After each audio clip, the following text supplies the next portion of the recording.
One More Round, the Young Professionals podcast is brought to you by Anchor. Create, distribute, and monetize your podcast with Anchor. Anchor believes everyone's stories can and should be heard. Around the world, creators are using Anchor's powerful platform. For everyone, everywhere, for free. Anchor. I'm Chris Vion. My co-host is Matt Kelly. Welcome to One More Round, the Young Professionals podcast. Episode 7, to you, the value listener. Thank you for searching for us and making us a part of your day. Seth Marcus, Vice President of Sales for Empire CLS, a leader in luxury ground transportation. Seth is responsible for acquiring, maintaining the world's most well-known and respected corporations across all industries. With over 20 years of sales and executive leadership expertise, Seth's entrepreneurial mindset puts his clients' needs and requirements in the forefront. In 2017, a pivotal marker in Seth's life occurred. He survived a massive stroke where he fought to overcome extraordinary measures physically, mentally, and professionally. Some of the greatest battles in life are often won by the mindset you should choose to accept and believe in. Seth's story is redemption at the highest level, where he motivates himself, his wife Lana, family, and friends every day to win no matter how big the obstacle is. Challenge accepted. Seth, welcome. Truly an honor and a privilege to have you. A good friend and a previous sales colleague of mine. I remember reaching out to you to touch base on text. You said, call me. I have to share something with you that you won't believe. I called. You told me what had occurred. My eyes began to water, but you kept the conversation light and inspirational, telling me this isn't going to define me, Chris. For me, it was how. How could this happen? Seth, take us back to that day while you and your wife were celebrating her 40th on vacation. Sure. Chris, Matt, thanks so much for this opportunity to speak to you guys and your listeners today. I really appreciate this opportunity, and I look forward to sharing my story and hopefully giving some insight into what it's like to go through something as traumatic as I did and come out on top. But as you'll hear throughout my answers or me explaining my story is, there's no finish line. It's just a continuous road that I'm headed toward in the journey. So bring it back to November 2017. It was my wife's 40th birthday. Decided to go for a trip with 3 other couples to Cancun, Mexico. And that specific day was raining out, and we all had decided to get couples massages and just hang out and be in an all-inclusive. There was no limit with drinking and inebriated, to say the least, but had a nice relaxing massage, or so I thought it was a good massage. And when I was told that it was time to get up and leave, my wife, Lana, and I got up. Lana stepped foot out of the room, and I immediately got the most dizzy that I've ever felt in my entire life. And I grabbed Lana's arm as I fell down, completely naked in just a robe. Immediately I came to. I didn't lose consciousness. And I realized at that point something was going on. I was in Mexico. And because I suffered my entire life with anxiety and panic attacks, a defense mechanism for myself when anything is going wrong in my life, especially health-wise, is for me to deny that it's happening and fight tooth and nail that there's nothing wrong with me. So I immediately told the people that were working there that I'm just dehydrated. Just take me back to the room. I need to lay down. There's nothing wrong. They wheel me back to my room. I'm still in a robe, naked, wheeling through this beautiful Cancun resort. I believe I was covered, but if I wasn't, I don't remember. We get back to the room, and a doctor came in. He's giving me water to drink. I'm still sitting in the wheelchair. Our other friends were also getting massages. They were surrounding me. They were feeding me chocolate. I don't know why. I think they were drunk too. I'm pretty sure. Been making jokes, and finally they left. And I told Lana, I said, listen, I'm just going to lay down. I'm going to take a nap. You go to dinner without me, and I'll meet you guys later on. So I wind up falling asleep for 45 minutes. I get up, walk to the bathroom, come back and lay down. And at that point, the dizziness was still lingering. So I just said, that's when at that point I said, listen, just go down with our friends for dinner. I'll meet you. And I'm not sure how long after I said that to the next part, but basically Lana's getting ready and there was a knock at the door, and it happened to be the one couple. And I went to get up, and I was basically grabbing at the sheets. I could not get up. My entire left side of my body was completely paralyzed. And I started talking to Lana, and although I couldn't understand what I was saying, I could hear my voice, which was sounding very slow and drawn. And I asked her, I'm like, am I still drunk? And she looked at me. She was white as a ghost. And she said, you're having a stroke, and I'm calling the doctor back. At that point, I couldn't see. My face was completely drooped. I was fighting, trying to get up. I grabbed the sheets. My friends came over to help. I'm pushing them out of the way with my right arm. And they finally held me down. And at that point, they called down for an ambulance, and I was wheeled off downstairs to go in the ambulance, taken to Hospital 10 in Cancun. When you were told by others around you, your face is drooped, this is what's going on as we see you, what's your reaction? Extreme anxiety. I thought about my kids. I have a 12-year-old boy and a 9-year-old girl who at that time, going back 4 years, was 8 and 5, and I was scared. I was scared. I was scared where I was going. I was scared. I've never been in an ambulance before. I was scared what was going to happen to me. I'm in another country. Am I going to die? From the moment that you were brought downstairs to the ambulance and transported to the hospital, from that moment, and I'm sure it's a blur, from that moment in the hospital to when you had to be transported back to Miami, back to the States, what was that timeline like? It's 24 hours. So that night I spent a night in ICU, woke up in the middle of the night feeling a jabbing sensation. It turns out it was a nurse that was sticking a needle in my hand trying to get blood, and blood was everywhere. Lana had to sleep in a closet. There was nobody speaking English, but the next morning there was someone that came up to Lana, a case manager, and offered the ability to pay for a private plane to take me to Miami. And if we paid up front, they would bill my insurance and I would get reimbursed for it. Yeah. And now you're in Miami, and then what? They rushed me into ICU.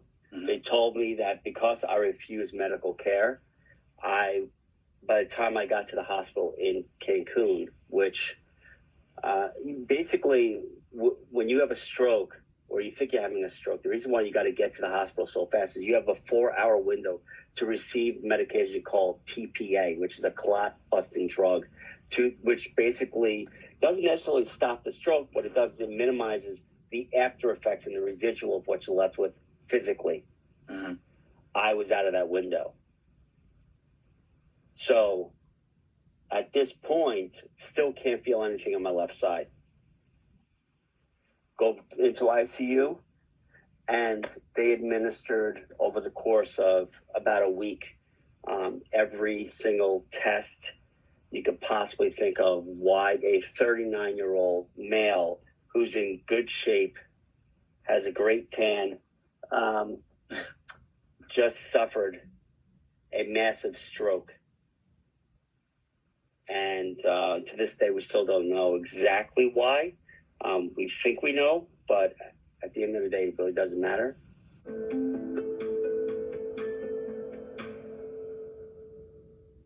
Doctors kind of pinpoint, was it genetics? Was it something? Because my mom could never figure out too. She had something called, I think that I'm sure you're familiar with, the TIA. Yeah. And I'm just curious from a personal standpoint, even just speaking to people out there, is there anything that they kind of give you kind of insight of what may have caused that?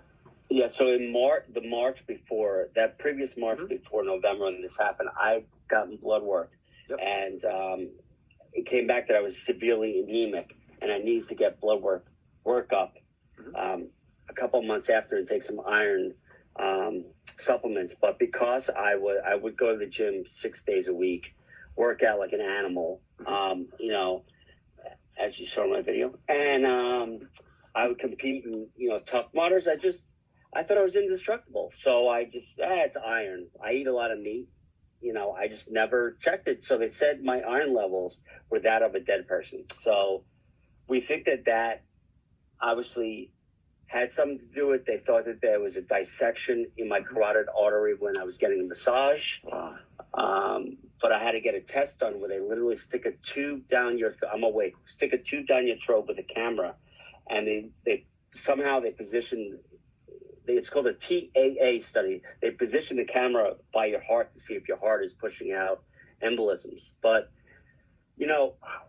healthy as it was just the perfect storm. I was dehydrated. I was, alcohol could have played into it. But again, I spent, when I was in the hospital in Miami, I spent a good portion of the first couple of days of going down this rabbit hole of, if I would have done this, then maybe this would have happened. If I didn't refuse care, what would have happened? But what good is that? I allowed myself for the first couple of days to cry, to be depressed, and basically I had a visitor come, which is one of my good friends, Mike Burnett, and he leaned over to me. Mike and I had done Tough Mudders before, and he leaned over to me, and this was kind of like day 2 or day 3 into my rabbit hole, and he said, you got to treat this like any other race, and you got to train for it, and just you got to go at it. And for some reason, that lit a fire in my ass, and I realized that I'm going to put everything into this, and maybe I could turn this around. The fitness involved and the small goals that you and I had often talked about, where every day there's a certain goal for you to achieve in your mind that you want to achieve. What did that look like, and how does that look like today? So back then it was, how many steps can I take? I had to walk with a cane. I have drop foot, so what drop foot is, my foot doesn't lift up by itself. It's a neurological thing. Now I have a brace, but back then I had a cane, and it was how many steps can you take, and can you do it without being strapped to somebody else so you don't fall. And each and every single day, I knew that I had to fight for my kids and get out of the hospital as quickly as I possibly can and get home and beat this, basically. And I got strong enough to the point where they discharged me. And instead of going home, I didn't want my kids to see me that way. And at this point, I hadn't seen my kids in 3 months. I went to my dad's house in South Carolina to finish outpatient therapy there.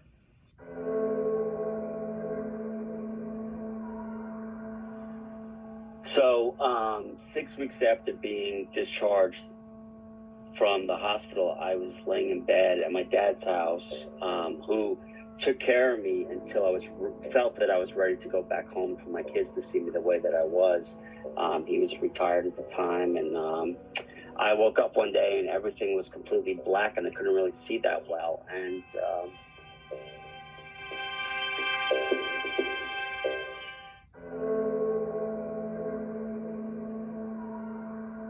So I'm now blind. And at the same time, I've been working so hard I had to learn how to walk, talk, eat, and my sensation was barely there. So here I am, 6 weeks after getting myself out of this rabbit hole and utilizing quotes from Derek Jeter and the movie from Rocky and inspiration from my friend Mike, and just using the grit that I have from being a successful salesperson to trying to overcome yet another obstacle. And now I have to come to terms with, I no longer can see out of my right eye. I'm now blind in my right eye. How do I go forward? How do I work, provide for my family?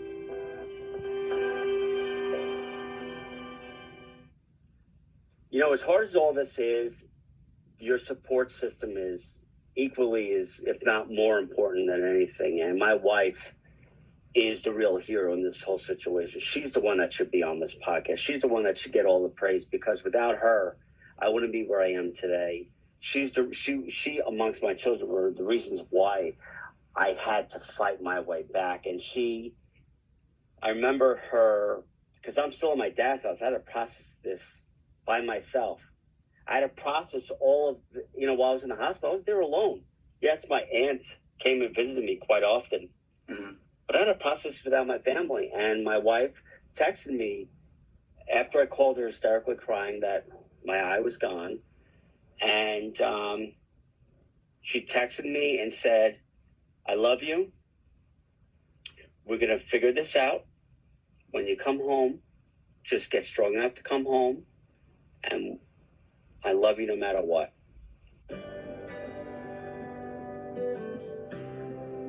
She got me when I finally came home, which I'll be talking to when you're ready.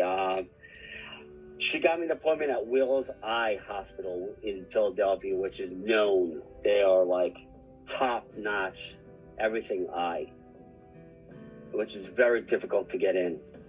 She had got me an appointment for when I would be coming home. So I focused on my outpatient therapy. I had to go through cognition therapy. Thank God my speech is intact as I'm talking to you right now.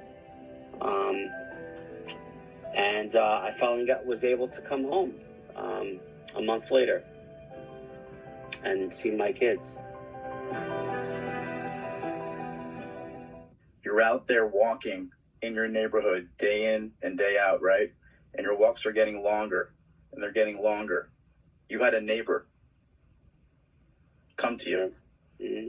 Would you mind sharing that? Yeah, sure. So every day I would walk the neighborhood with my cane until eventually I didn't need my cane anymore. And I went from walking a mile, which took an hour, to walking 5 miles in 2 hours. And throughout every day I would see someone and they would tell me that they would start walking because they saw me. And, it's hard to accept praise, I guess. It feels weird. People would cheer me on, like, go, go, go, almost like the Rocky movie. I mean, I hate to say it, but it's cheesy, but it was similar, although it wasn't Run, right? Right. And it's still the same thing, though. Yeah, last year, during the pandemic, the doorbell rang, and it was like 8 o'clock at night. We were like, who the hell is ringing a doorbell, A? B, what? People are supposed to be locked in their house. Anyway, we open up the door, and it happens to be this woman, and she introduces herself as Mrs. Maureen Hickey, who lives down the street, and she gives me a piping hot apple pie, which apple pie, I have to see. Look, I love all food, but apple pie is top-notch for me. And there was this cutout sign that says, you're an inspiration, we cheer you on always. And she made that homemade baked pie for me because she watches. So she's in her house. I've never seen her. She watches me. And that really, my kids were able to see that. My kids see how hard I work, but they were able to see that other people saw what the effect of what I was doing, not just for myself, but how it was helping other people. And it really felt great, and it really propelled me into wanting to utilize what happened to me to helping other people that have experienced strokes. And I started going to support groups and talking at them, and then it just built from there to speaking to, on podcasts and to, on Zooms to people that have suffered strokes, and it's kind of just materialized into exactly what I was put on this earth to do, and that's to help others. And everything happens for a reason, and you question it, and it's okay to question it, but it's really what you do, how you take what happened to you and find the lesson behind it and use it for something good, something you could feel good about, something that you can help others with, that might not might not have that competitive nature inside, or think that it's possible, that this is possible. You're right, Seth, too. You never know who you're motivating out there. Everybody's got a story, and so many people out there looking for just an inspiration. I'm just curious, too, because just listening to you intently like I have, I can tell you're an alpha male, you're a leader, you're a sales professional leader. I'm just curious, what led you, in the beginning for a career in sales? Did you always know you wanted to be a salesman, or did you kind of find your calling later in life? So it's interesting, early on, it was the ability to make very good money by utilizing my character and my empathy for others.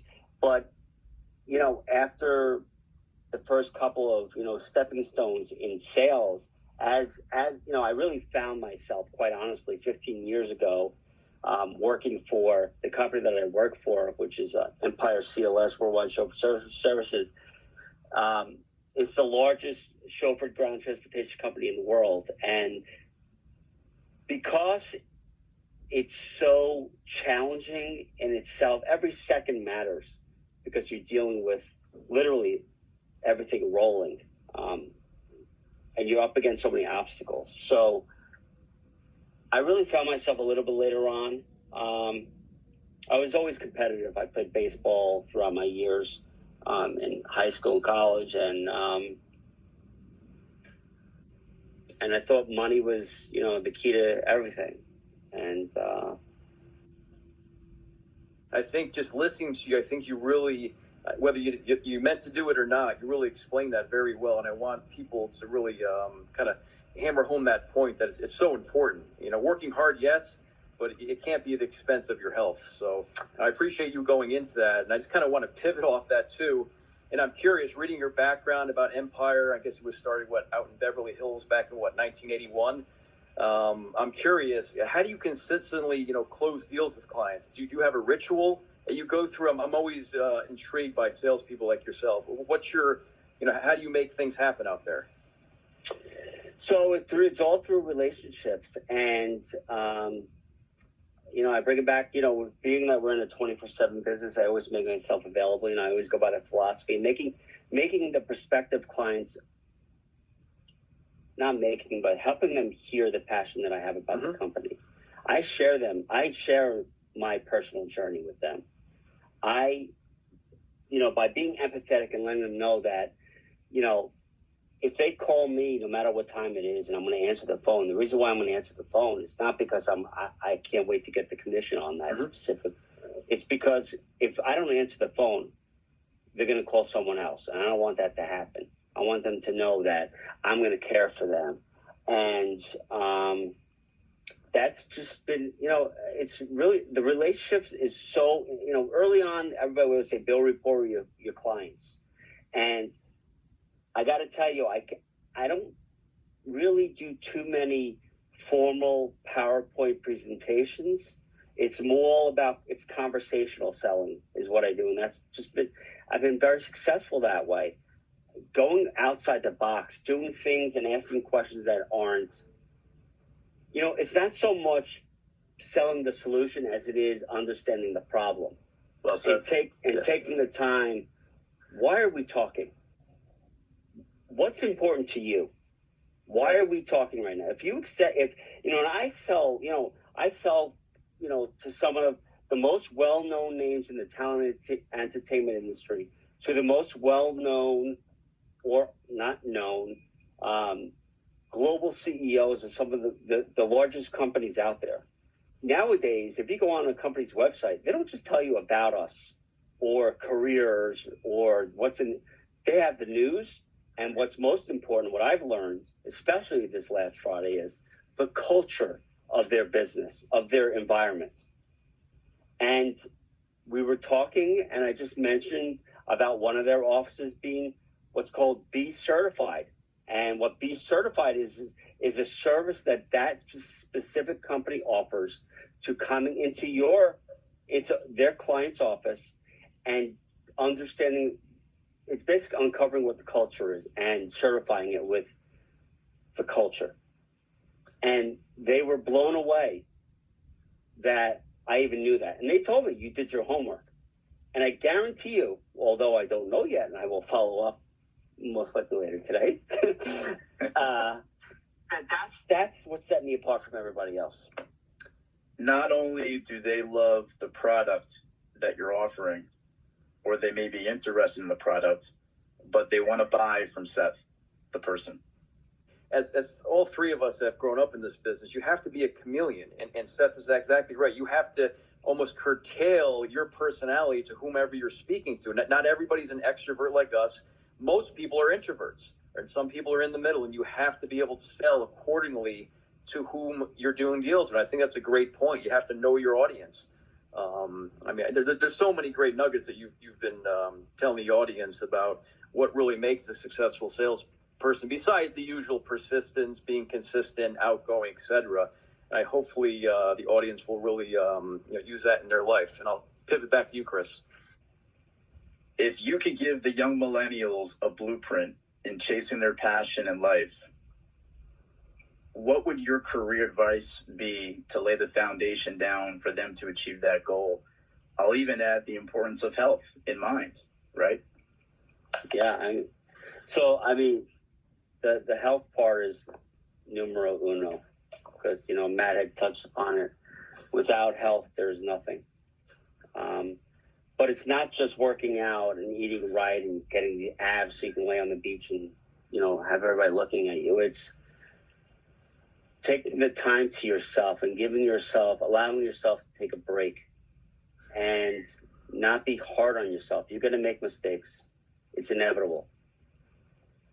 But take the time to enjoy the small victories, no matter how small. And I would, do your homework. Find your passion. It's okay if you don't know what it is right now. You might learn it later on in life like I did.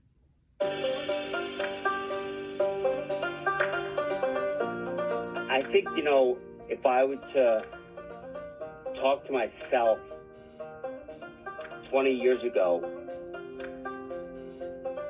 I would tell give myself I think about the blueprints, that you asked, what would I tell people? What would I tell myself now, knowing what I know now is to be patient and to listen.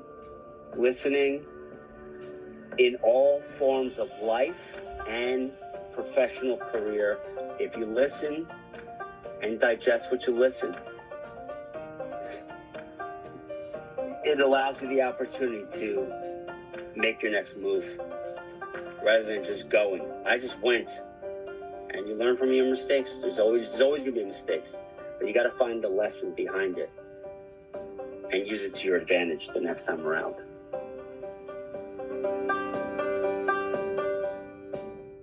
Honestly, wanted to run through a brick wall. I have that effect on people, although I do have to run through a brick wall every now and again. Get myself going. Love it. And we want to thank you, the valuable listener, for making us a part of your day. For you to carve out some time for us is truly a privilege. One more round, the Young Professionals Podcast is brought to you by Anchor.